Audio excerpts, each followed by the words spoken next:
ડભોઈ પોલીસની ટીમે બાતમી આધારે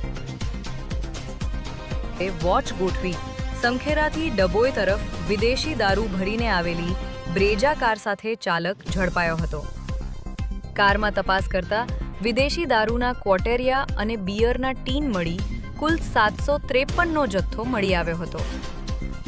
હોળી ધૂળેટીના તહેવારને લઈ કાયદો વ્યવસ્થાને ધ્યાનમાં રાખી દારૂની બદીને કડક હાથે ડામી દેવા જિલ્લા પોલીસ વડાએ આદેશ કર્યો હતો, જેથી ઓપરેશન પરાક્રમ હેઠળ ડભોઈ પોલીસે બાતમી આધારે વોચ ગોઠવી હતી. ત્યારે સંખેડા તરફેથી વિદેશી દારૂનો જથ્થો ભરીને કરણેટ થઈ ડભોઈ બાયપાસથી વેગા તરફ જતી કારને ડભોઈ PIJM ચાવડા એડી સ્ટાફના જવાનો સાથે સરિતા બ્રિજ ઉતરતા જ આંતરી હતી. જે બાદ માં ચાલકનું નામઠામ પૂછતા તેને પોતાનું નામ રાજેન્દ્ર ઠાકોરભાઈ બારિયા રહે માલપુર, તાલુકો સંખેડાનો હોવાનું જણાવ્યું હતું.